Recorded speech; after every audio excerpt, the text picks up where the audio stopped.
Hi, I'm Eric Johnson here at the Owen Graduate School of Management, and I'm here today with Cathy. Dan is the CEO of Chick-fil-A, one of the largest privately held businesses in the U.S., $6 billion in sales, and we're just delighted to have you today. Well, thank you. Of course, being an academic, you know, of course, that CEO stands for Chief Encouragement Officer. So that is my role at Chick-fil-A. My favorite title, however, is I'm responsible for that I work in customer service. That's what I commonly say. That's fantastic. Well, Chick-fil-A is known to be innovative, and innovation is key to really driving companies ahead. How do you encourage innovation at Chick-fil-A?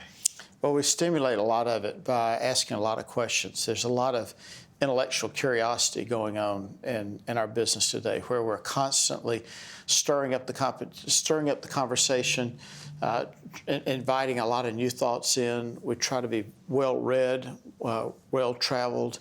We go to a lot of different conferences. We spend a lot of money on airline fares and hotel rooms, and I say hotel rooms, I should say Airbnbs and Ubers today.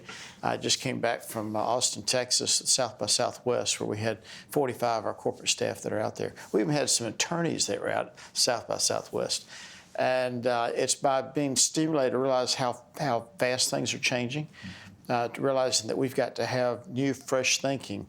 And a thought, Eric, that has come to my attention here recently as we think about innovation, is it's really about iteration. It's not something coming out of the air as we think about innovation, but it is keep shooting baskets, if you will. Mm-hmm. And the more often you shoot baskets, the more iterations you have, the quicker you're going to learn, the more shots you take, shots on goal, as they might say in hockey.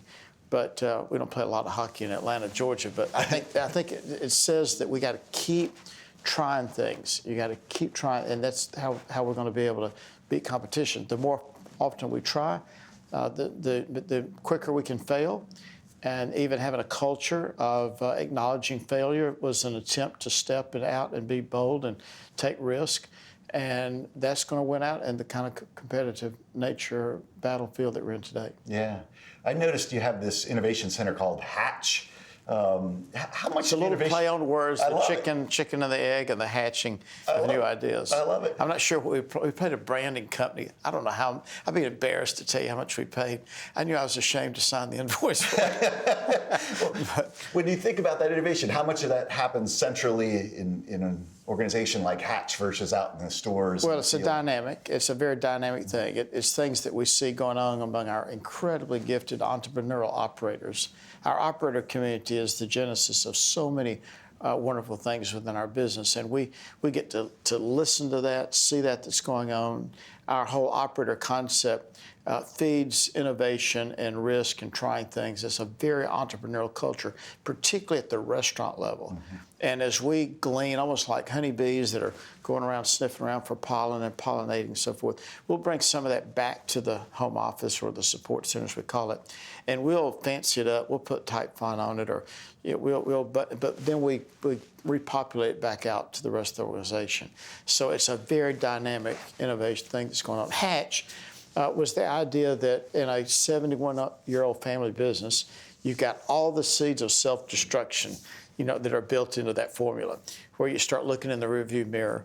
And you can, this is a little bit of a story that took place starting about 7 or 8 years ago, where we could just see the wheels of bureaucracy and budgeting and planning cycles. It was just slowing things down. We were not getting things out the door when we should. We weren't getting new products out the door. New restaurant designs weren't getting out the door. It was just taking far too long to go through too many checks and balances in the system. And so we began to study this. This is an idea of this intellectual curiosity. How are organizations picking up the clock speed? And we went to Procter & Gamble. We went to IDEO out in the Silicon Valley. We spent time at the Stanford D School. We went to Lucasfilms. I mean, here's a QSR fast food restaurant at Lucasfilms, learning how we can improve the clock speed of our business. And so what we realize is that we need to more institutionalize innovation and make it more of a dynamic, active part of our corporate culture where we could fail faster and that things could be messy. So we literally took a big warehouse area.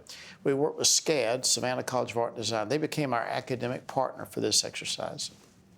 And I think it's important to have an academic partner to help you stimulate the imagination and conversation on this. We staffed it, and it has been incredible for us. It accomplished all and more than we expected it to be. We began to move everybody through that. Every area, every discipline in the business had to have time in Hatch.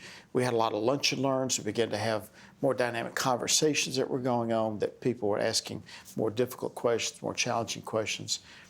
We chatted and made reference in our conversation moments ago about Jim Collins. And one of the famous quotes that he made at a Chick-fil-A seminar, he's spoken a number of times in our Chick-fil-A organization.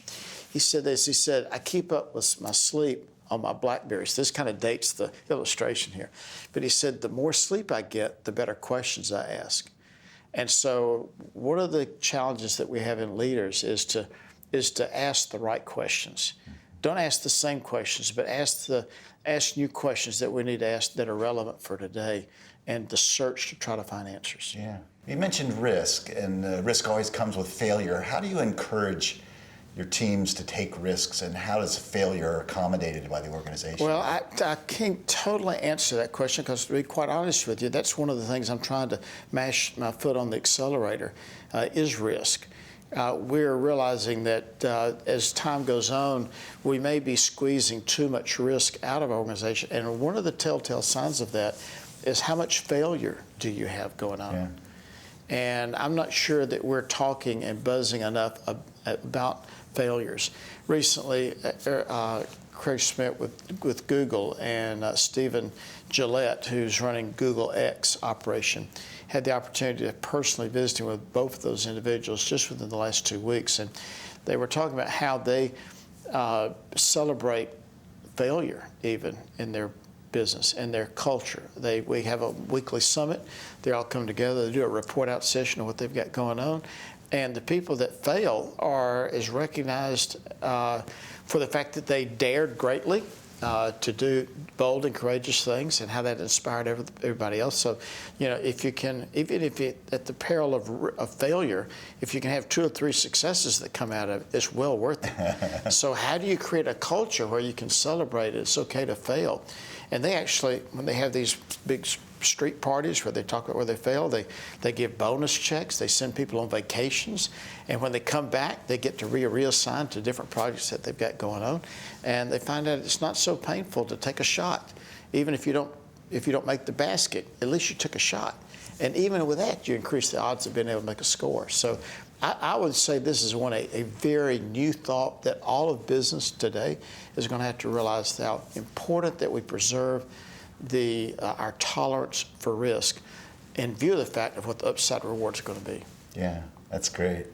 Well, I always love to ask executives to come through to share a leadership lesson, and you've had an amazing career and a lot of opportunity to lead a really exciting organization. So I'd love if you could just share a lesson with us. Oh, gracious. I love as a quickie about lessons about leadership is really about service. It's how do we serve other people?